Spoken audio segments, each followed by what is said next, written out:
comarca Uribe Costa, y mi presentación se va a centrar un poco dentro de lo que serían los problemas de salud mental, ¿no? Hay como dos grandes grupos, el trastorno mental común, que serían pues más temas de ansiedad, depresión, y luego el trastorno mental grave, que es donde se incluirían todos aquellos diagnósticos que tienen como más peso, ¿no? Pues yo qué sé, esquizofrenia, trastorno bipolar, trastorno esquizoafectivo.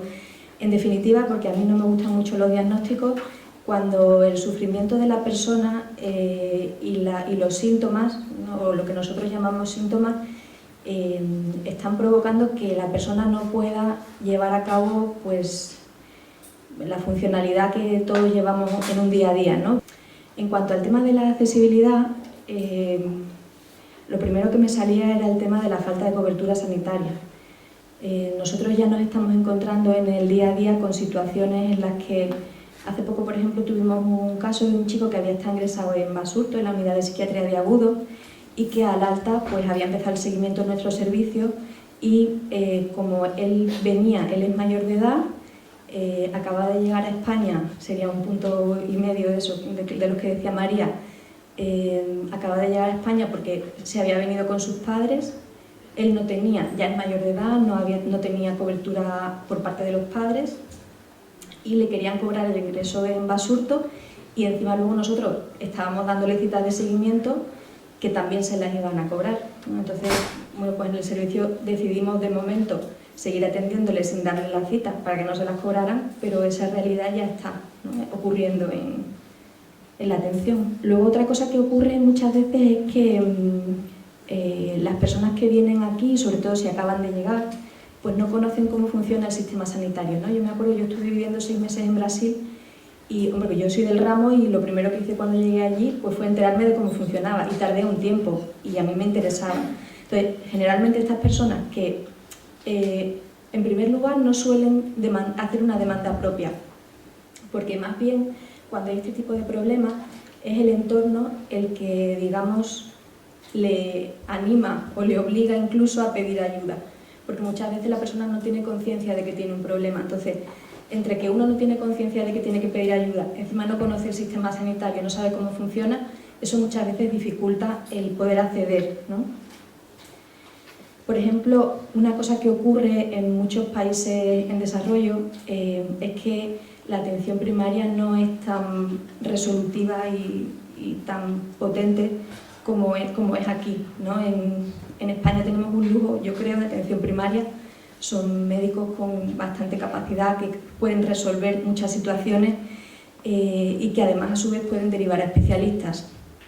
Esa confianza que nosotros tenemos en el médico de cabecera, las personas que vienen de países en donde la atención primaria es muy precaria no la tienen. Entonces, entre eso y que luego generalmente les resulta complicado acudir al médico, porque normalmente los horarios de trabajo son extenuantes y no tienen mucha facilidad para pedir una cita, hace que la mayoría de las situaciones acaben en urgencia. Es decir, en vez de poder acudir o pedir ayuda cuando uno empieza a detectar el problema, ¿no? Es la situación del ya no puedo más, ya tengo que ir a urgencia cuando acabo yendo. El tema de la utilización de urgencia tiene ese doble inconveniente, uno que vas cuando ya estás fatal, ¿no? Con lo cual se dificulta el diagnóstico y el acceso precoz, digamos, al servicio, y luego la saturación de los servicios de urgencia, ¿no? Por otro lado. ¿De qué manera el ser una persona en situación de migración puede dificultar el diagnóstico? En cualquier especialidad esto puede ser así por las barreras idiomáticas. En psiquiatría, en salud mental, mucho más porque nuestra herramienta diagnóstica es la palabra. Nosotros nos basamos en lo que la persona nos cuenta, en lo que la persona expresa, en lo que la persona es capaz de decir de lo que está viviendo.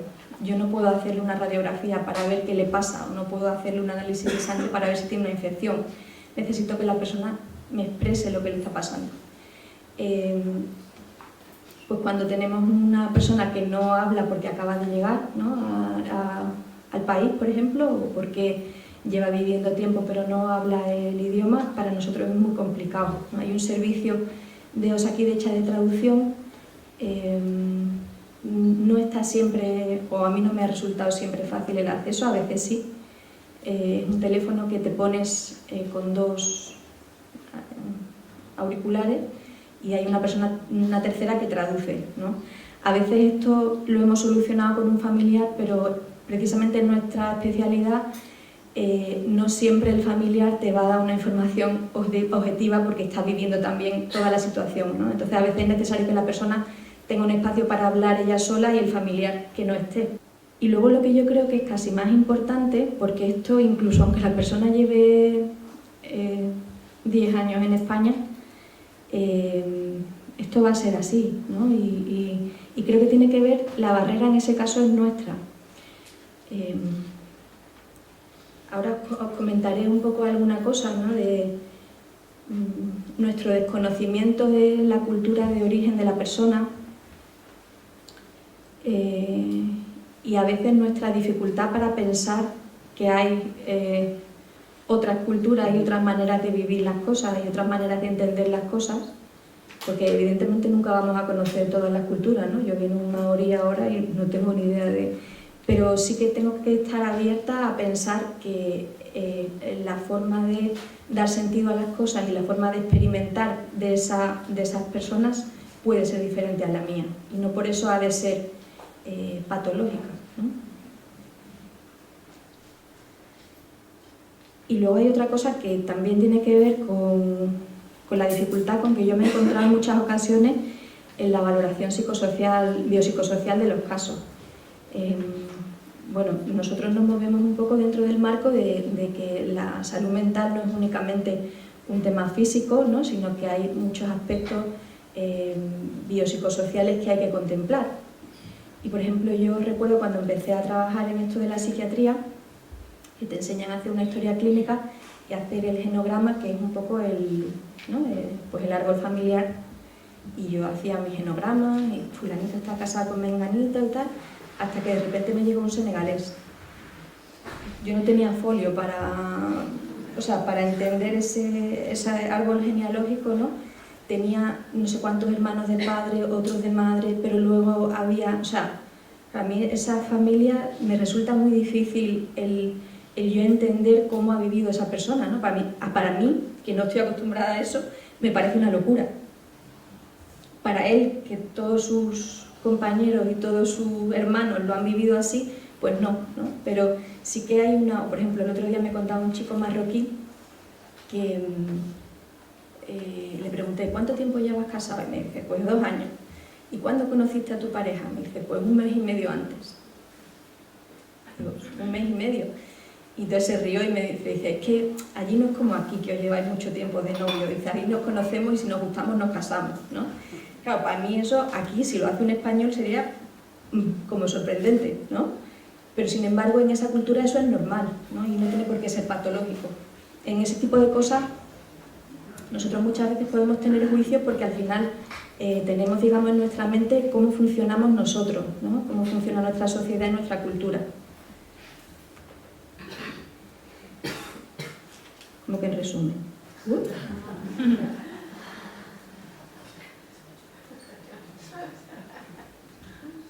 Bueno, esa era la última. Sí.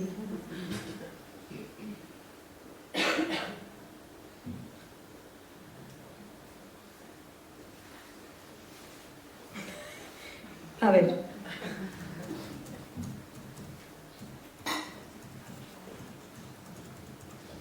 Bueno, en resumen la pondré luego. Vale, esto es está sacado de al final en la bibliografía os pongo 2 textos que están disponibles en internet, yo creo que os lo han dado, ¿verdad? Este es un texto elaborado por el Colegio de Psicólogos de Gran Bretaña, que está traducido al castellano, en el que es un texto, yo creo, muy interesante. Es un texto para las personas que tienen síntomas psicóticos y sus familias, pero yo creo que también ayuda mucho, por ejemplo, al personal que trabaja en temas de salud mental pero que no tiene una formación sanitaria, porque, bueno, y a los sanitarios también, vamos, porque da una visión un poco diferente, ¿no?, de lo que se entiende por salud mental, de lo que se entiende por síntomas, de lo que se entiende por cómo hay que ayudar a estas personas. Os comentaba al principio que yo no soy, dentro de la psiquiatría hay como distintas corrientes, ya sabéis, ¿no? Me imagino que como igual que en cualquier profesión, digamos que yo me enmarco más en una corriente en la que el diagnóstico, bueno, pues cuestiono bastante los diagnósticos como tal, ¿no? Y entiendo que al final los síntomas son más expresión de sufrimiento y desde allí es de donde intento ayudar a la persona, no tanto desde el síntoma, y tampoco creo que la medicación sea la única forma de ayudar. Es una de las formas de ayudar, pero creo que también hay que escuchar a la persona, ¿no?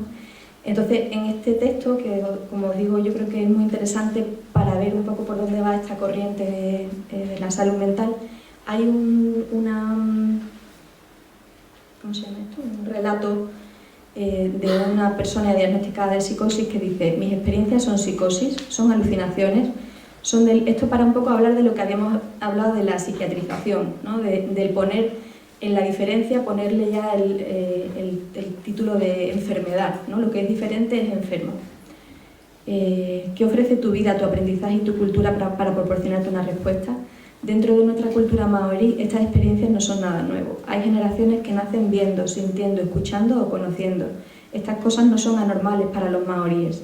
La normalidad ocurre cuando una perspectiva no maorí las considera. El resultado final de esa perspectiva solo puede llevar a que se perciban como algo anormal.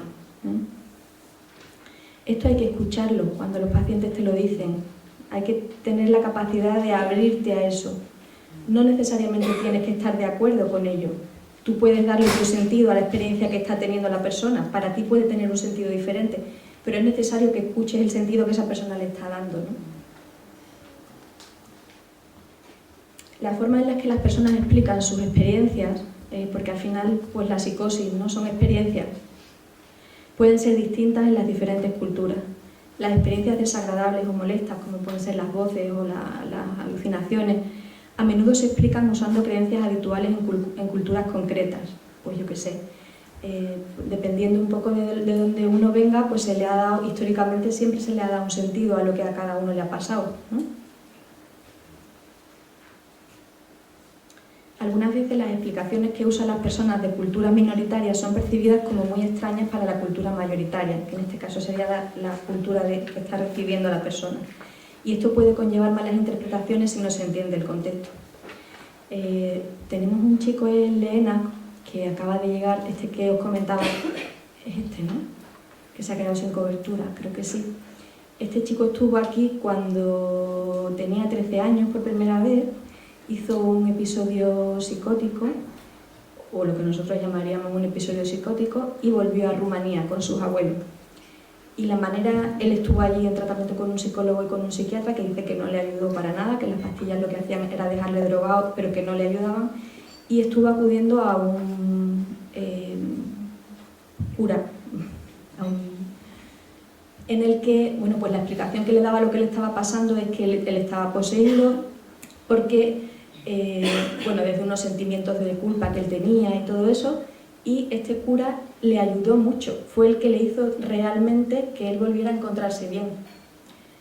Cuando él viene ahora, vuelve aquí y le vuelve a pasar otra vez lo mismo, él no quiere tomar medicación y lo que le gustaría es que otro cura le pudiera ayudar, ¿no?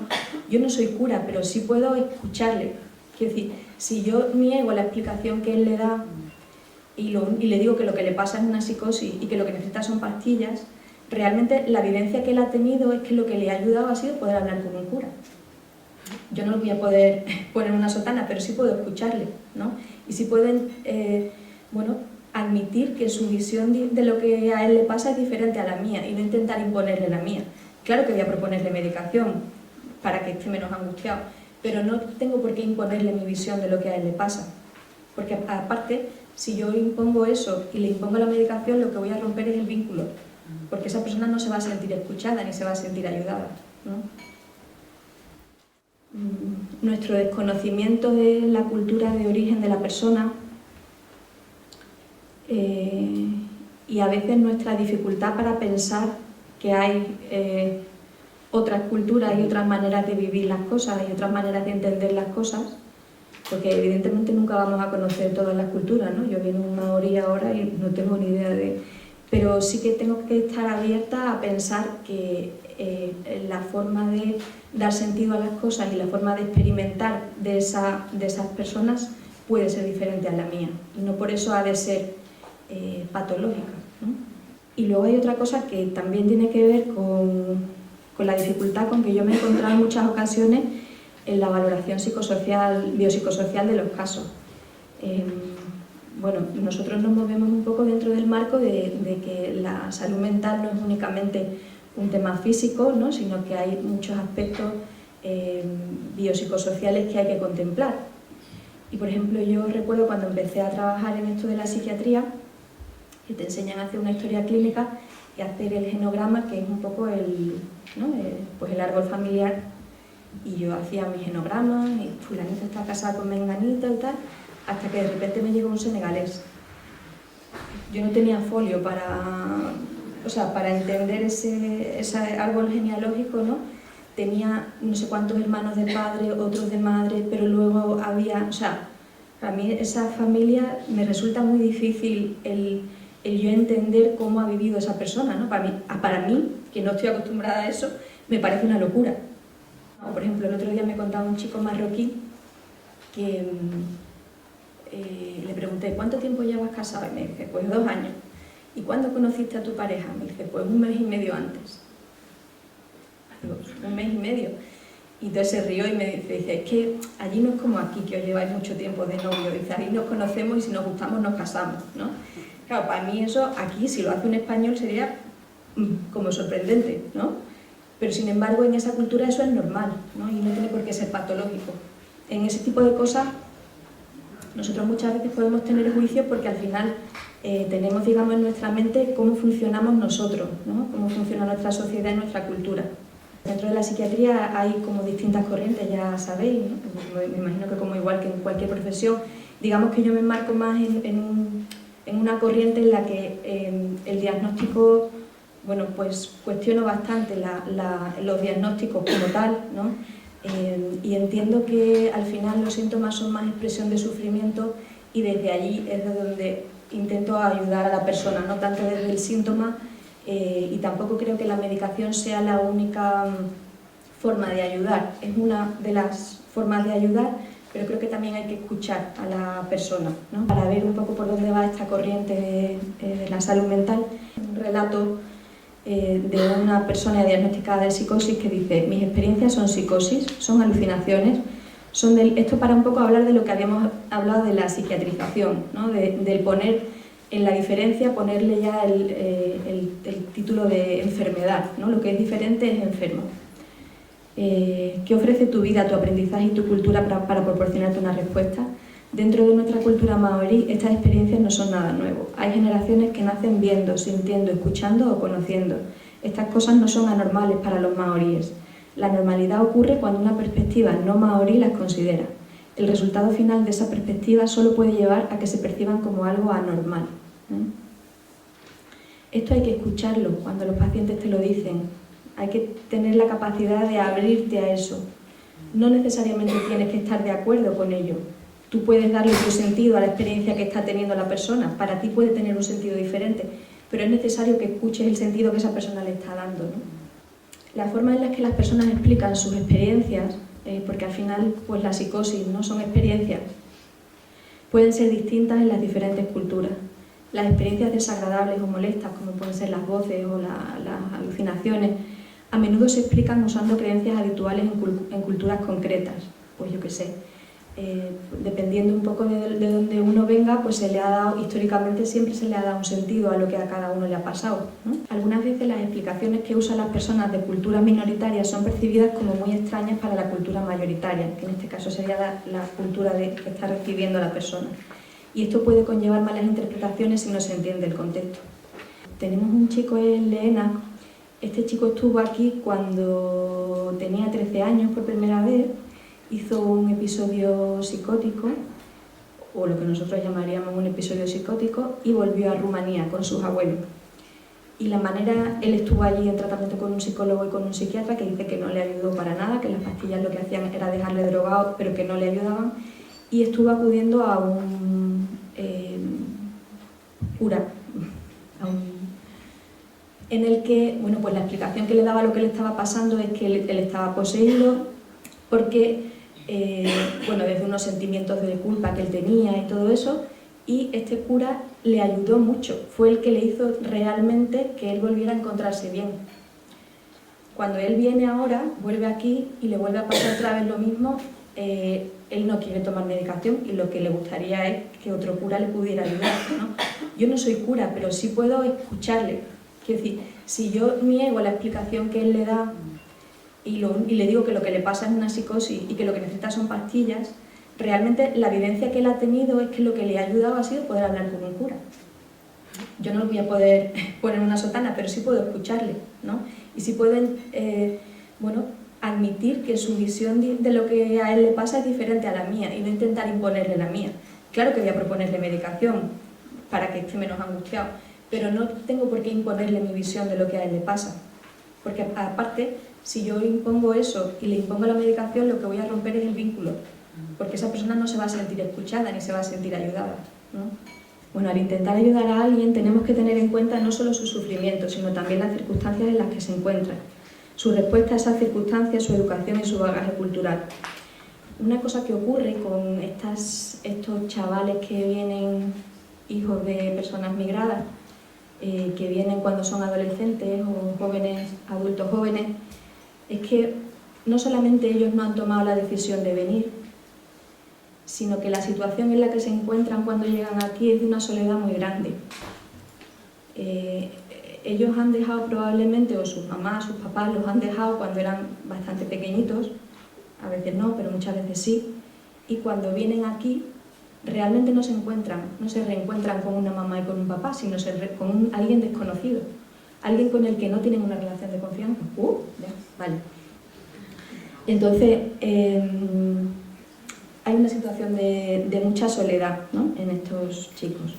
Hay muchas veces en que las experiencias psicóticas, el escuchar voces, no se viven como algo negativo, ¿no? Nosotros tenemos un paciente que toda la vida, su padre falleció cuando era joven, y toda la vida ha escuchado a su padre hablar, y eso ha sido para él algo satisfactorio y algo que le tranquilizaba mucho, ¿no? Era una forma en la que él llevaba el duelo así. Lo que pasa es que desde hace un año esas voces ya no son agradables, ya no le ayudan, sino que ahora le hacen sufrir. Entonces no hay por qué ponerle una etiqueta a lo que él le pasa siempre que no le haga sufrir.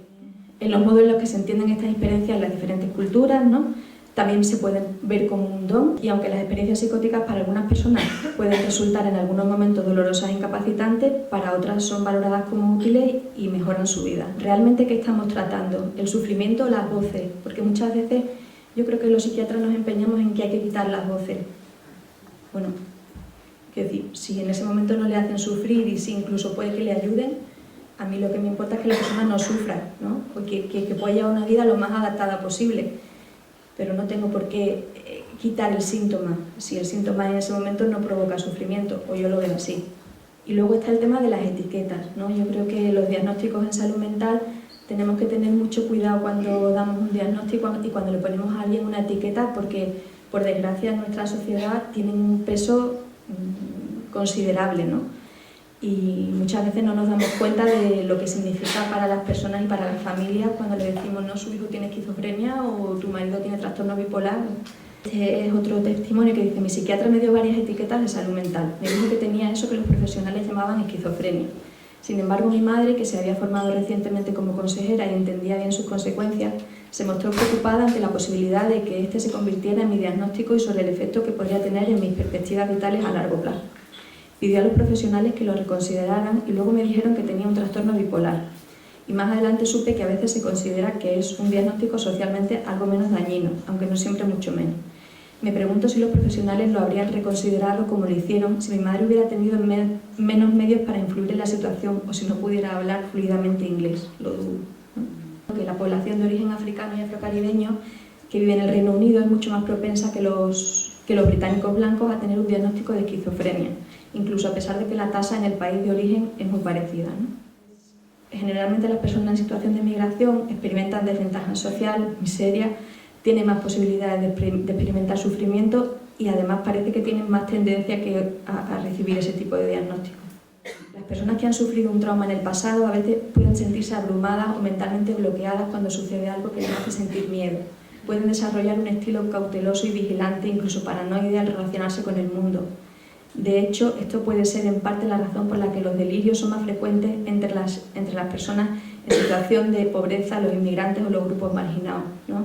Como os decía, este chico, por ejemplo, cuando llega a España, evidentemente cuando uno no se siente en una situación en la que puede confiar en nadie, pues todos nos pondríamos bastante paranoicos, ¿no? Bueno, cuando yo fui a Brasil, pillé una fiebre de estas así rara con diarrea, me ingresaron en el hospital y había una enfermera negra que me limpiaba el culo. Bueno, yo lo pasé fatal, o sea, no controlaba el idioma, no controlaba lo que me estaba pasando, ¿no? O sea, yo casi me pongo paranoica con ella, ¿no? Porque era como, a ver señora, pero ¿usted quién le ha dicho que me puede limpiar el culo, ¿no? O sea, ¿qué confianzas son estas? Y esas cosas muchas veces no nos damos cuenta, ¿no? Cuando uno está en el otro lado. Otras cuestiones relativas a las intervenciones es que los recursos muchas veces no están adaptados. Por ejemplo, ya os decía que en psiquiatría y en salud mental en general se trabaja a través de la palabra. Las psicoterapias individuales y de grupo, cuando no hay un lenguaje fluido, es muy complicado. Los recursos ocupacionales, muchas veces, cuando hay ya no son significativos para la persona, porque la persona viene con otros valores, con otras costumbres, y los recursos que nosotros le ofrecemos aquí, ocupacionales, no están adaptados a esos valores. Dificultad para la intervención familiar, voy a ir aligerando. Relativas al seguimiento, bueno, las barreras horarias debido a la esclavitud laboral. Yo tengo muchas pacientes que están internas en casa que las atiendo por teléfono porque si no, no puedo atenderlas de otra manera, ¿no? La falta de adherencia a tratamientos por cuestiones económicas. Los tratamientos en psiquiatría generalmente son crónicos, con lo cual es un gasto mensual importante. Sobre todo la falta de red social de apoyo, ¿no? Eso es lo que más, al final, yo creo que marca la diferencia en algunos casos, otros no, pero en algunos casos sí.